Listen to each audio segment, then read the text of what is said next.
Mına алманы жақсылап жуып, компотқа, банкіге жауға, қысқа сақтауға тураймыз әдемілеп. Міне алманы жақсылап турадық, енді банкіге саламыз. Банкаларымызды жақсылап жуып болған соң, ішіне алма, жаңа туралған алмамызды салып, үстіне 200-300 грамм қалауларыңызша тәтті болсын десеңіздер көбірек, орташа болса азырақ 200-300 грамм қант саламыз.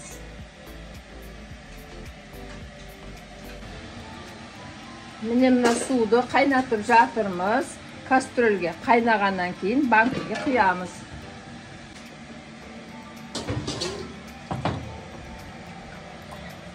Қайнап тұрған суды жаңағы қант салынған, алма кесіліп салынған банкіге құямыз. Осылай толтырып құйып, үстіне қақпағын жауамыз. Міне банканы толғанша қайнап тұрған суды құямыз. Банка толған соң қақпағын жауып, бір 20 минутке қойып қоямыз.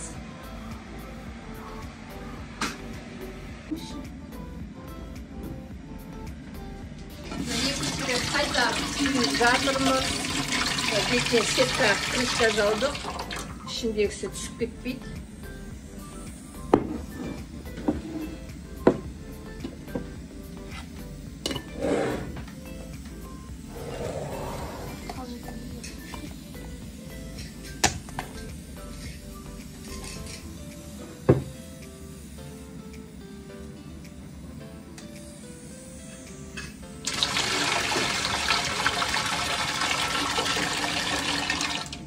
Қайтарып құйып жатырмыз, енді осылай бұраймыз.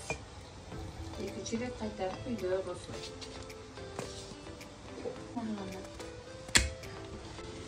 Банканы осылай қақпағын жауып, аузын бұраймыз.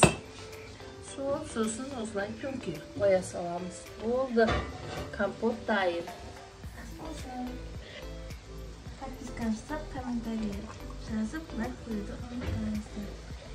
Қыстың қамын жазыңыздар. Мен бірге болғандарыңызға рахмет. Шекері болса, мынаны былай бір-екі шайқап жесек, ішінде ериді. Міне шекері ертіп қантты.